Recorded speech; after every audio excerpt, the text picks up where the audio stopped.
Bien, bienvenidos, buenas tardes, bienvenidos y bienvenidas a esta clase de Etnografía 2, clase número 3, segunda parte. Bien, si bien analizamos ya la categoría de análisis de la espacialidad, ahora vamos a avanzar también hacia la siguiente parte de estas categorías, que es la temporalidad, ¿sí? Y que precisamente nos plantea el conocimiento de que los hechos sociales y culturales, sí, se dan en un lugar, pero además también en un tiempo.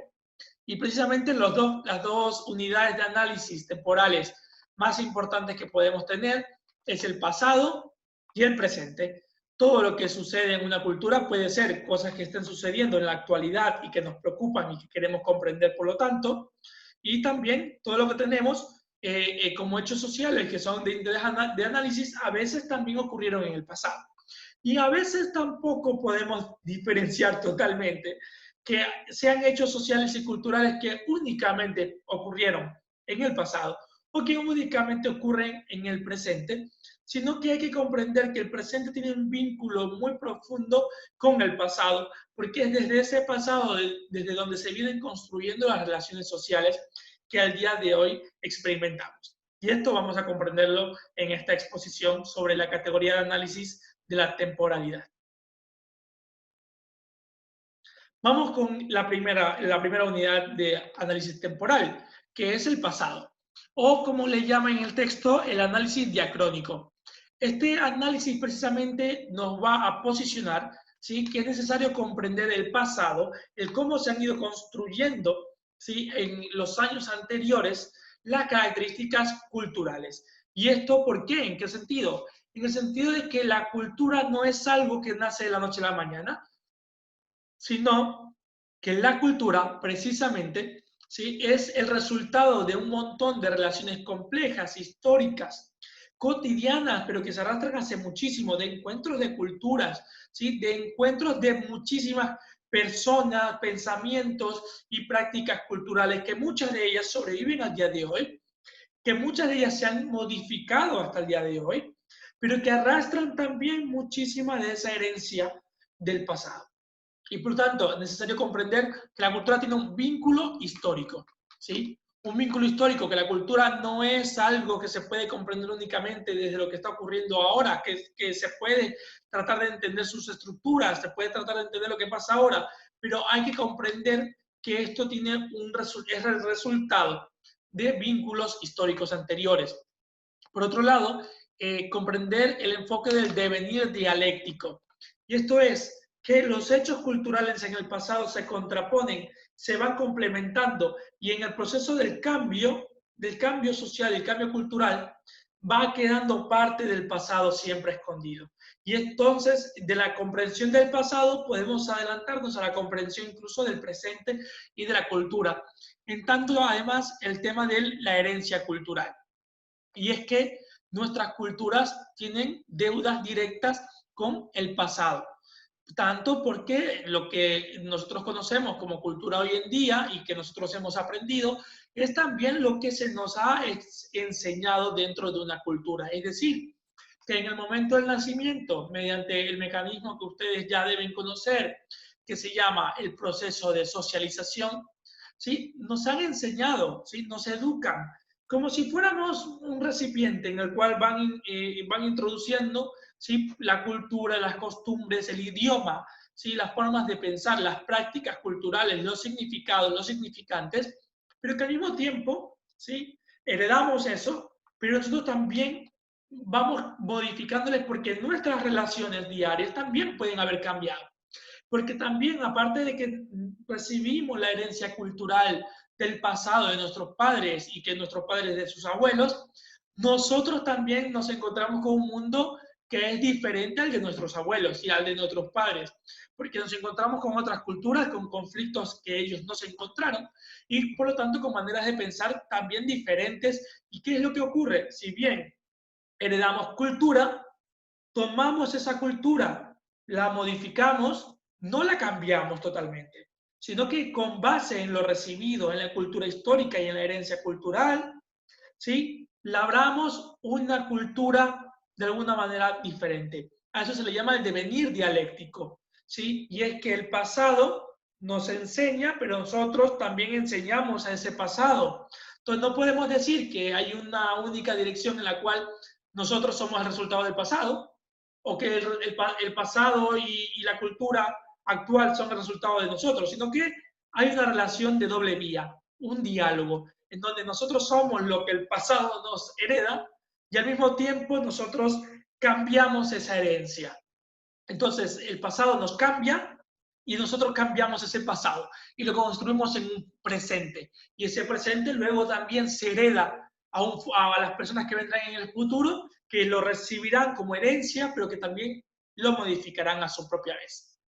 Y entonces también el análisis del pasado, el análisis diacrónico sobre de dónde viene la cultura, nos va a tratar de enseñar el tránsito de la comunidad. Es decir, cómo llegó la comunidad a ser lo que es. ¿Cómo es que Manta es lo que es hoy? Las respuestas para comprender esa transformación, ese tránsito de la comunidad, de lo que era a lo que es, se encuentra en el análisis del pasado, en el análisis de las herencias culturales, en el análisis de ese devenir dialéctico, en el análisis de esos vínculos históricos, pero además también el análisis de los nuevos conflictos que habrá sufrido el pasado, de las nuevas informaciones y tecnologías de la información que llegaron. Entonces, para comprender qué soy yo hoy, también debo comprender qué eran mis papás, qué eran mis abuelos y qué pasó en esos años cuando nació mi papá, qué cultura había y cómo esa cultura se fue modificando mientras mis padres crecían, mientras se desarrollaban. ¿Qué influyó en la cultura de ellos para que se modifique esa cultura? Eso es un proceso de tránsito. Y por lo tanto, si nos planteamos el origen de muchas cosas culturales, ¿de dónde vienen estas cosas culturales? ¿De dónde viene la comunidad? ¿De dónde viene un hecho X, como las procesiones religiosas? ¿Sí? El análisis de ese origen nos da la pista de lo que significa para la comunidad. ¿De dónde viene un conflicto? ¿Sí? O de dónde viene una práctica cultural. Como la Mama Negra, por ejemplo, ¿no? Una fiesta muy conocida a nivel de Ecuador, pero que sería muy interesante comprender que su significado actual también tiene una deuda de herencia cultural con respecto a su origen. Y además de que no es solamente su origen, porque habría también que recordar que las culturas, al no ser objetos de estudio, sino sujetos de estudio, y es lo que hablábamos en las primeras clases, ¿sí? No solamente la observación en tanto como si fueran objetos, sino la comprensión, permitirles usar la voz y la comprensión de los significados propios sube a los agentes de la cultura de ser meros objetos a ser sujetos que logran explicar y que logran también usar su voz para la comprensión de sus culturas. ¿Sí? Y por lo tanto, ¿cómo fue cambiando? ¿Sí? ¿Cómo fue el tránsito desde el origen de una fiesta, por ejemplo, como la Mama Negra, y cuáles fueron los procesos sociales, históricos del pasado que vinieron dándose dentro de la comunidad, que hizo que pasemos de una fiesta considerada de un tipo a la fiesta que consideramos hoy? Ahí hay muchísimo tiempo de tránsito y ese tiempo de tránsito es el pasado que se analiza con el enfoque diacrónico.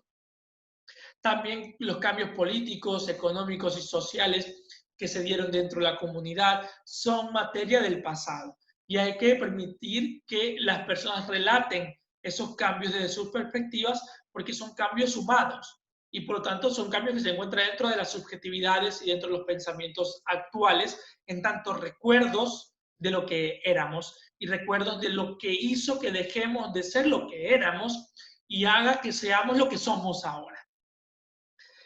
También en el análisis del pasado nos encontramos con la función de la tradición. Hay sociedades, por ejemplo, que tienen tradiciones que cumplen funciones incluso políticas, que guían muchísimas de las decisiones políticas, como por ejemplo en Ecuador, durante los debates sobre el matrimonio igualitario y el debate sobre los derechos LGBTI, mucho debate se armó alrededor de la función de las ideas tradicionales de familia. Y por lo tanto, la tradición, las ideas sobre la tradición tienen funciones sociales, funciones culturales, ¿sí? Porque se encuentran compartidas dentro de una comunidad.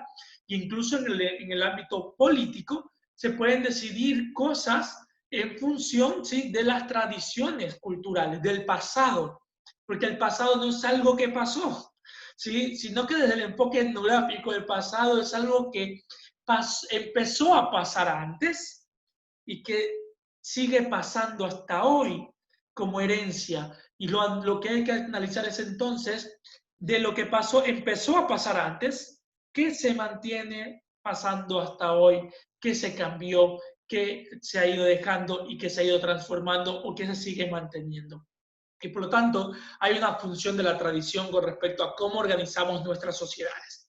Sí, hay sociedades, por ejemplo, que tienen muchísima importancia de la tradición en las funciones sociales y culturales y que guían muchísimo de sus acciones gracias a los aprendizajes tradicionales y heredados.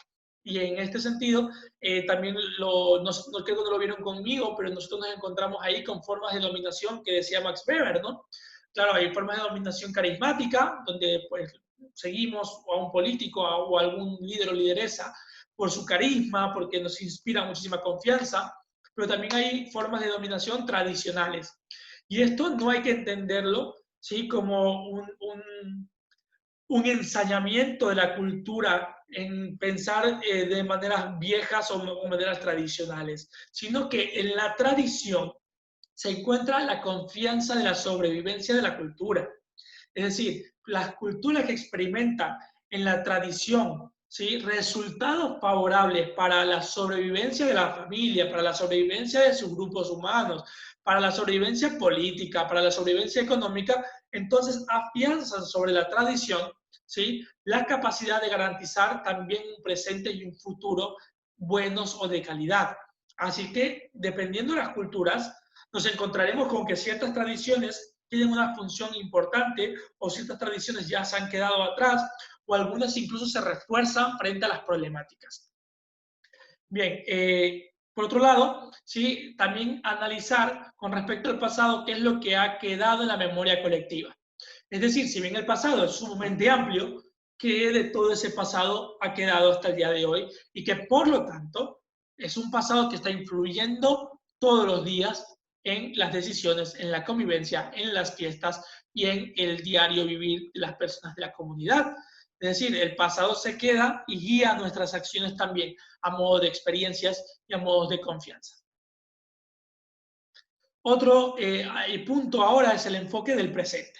¿Sí? El análisis sincrónico nos lleva al estudio de este presente que precisamente, igual que en el pasado, ¿sí?, se intenta comprender los hechos, los actos, las fiestas, los pensamientos, las decisiones, las maneras de vivir, cómo se relacionan en la familia, el matrimonio y todos estos temas sociales, culturales, cómo se eligen a los candidatos, qué hace la política, cómo se llevan los vecinos, etcétera, etcétera. Entonces también comprendemos ahora cómo se está llevando en la actualidad. Por lo tanto, estos análisis del pasado y del presente no son análisis que estén demasiado diferentes o alejados, sino que son muy complementarios. Y esto entonces nos busca dar estas características actuales, ¿sí?, estas denominaciones, es decir, cómo se les llama ahora, ¿sí?, cómo se les conoce ahora estas prácticas, y además las estructuras que estas prácticas tienen en la actual comunidad.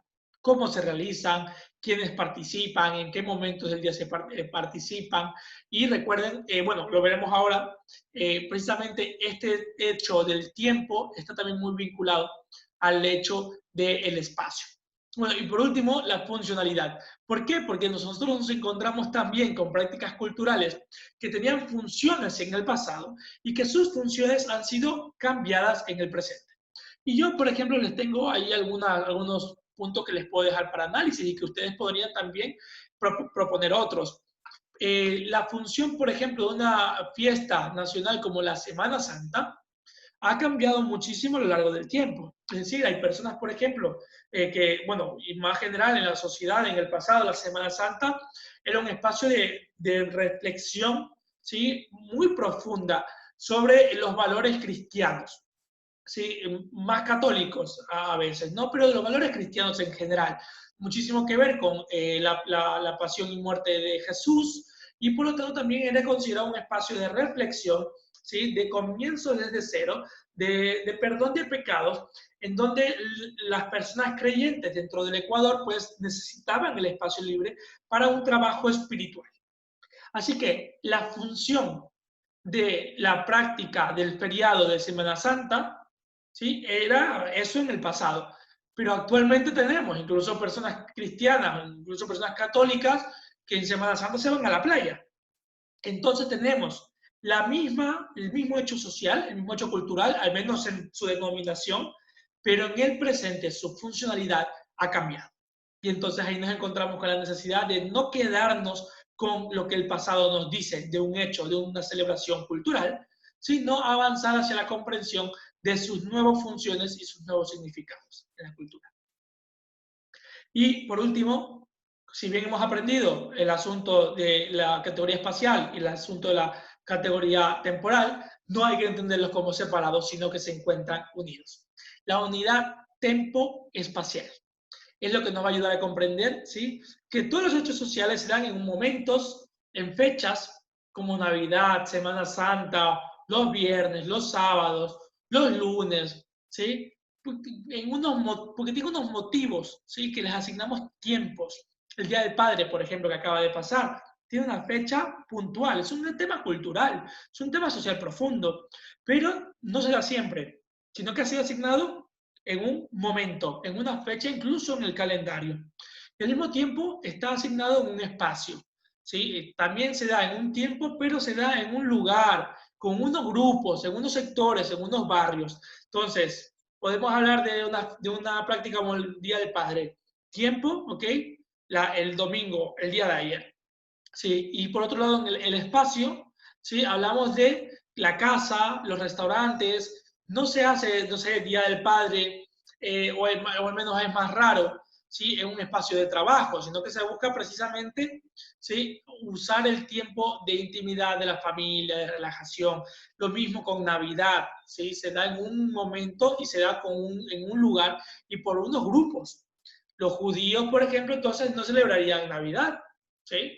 Se entiende entonces que no solamente es un tiempo, 25 de diciembre, sino que además también es un espacio, un lugar o un grupo humano, ¿sí? Entonces tenemos celebraciones que se celebran en un tiempo, pero solamente en las culturas originarias, como el Inti Raymi, el día de ayer, por ejemplo, ¿no? Entonces, es importante en la cultura, en un tiempo y para unos grupos culturales, pero no para todos. Y en eso también es necesario comprender que el tiempo y el espacio dotan de sentido humano y cultural a las prácticas sociales y comunitarias.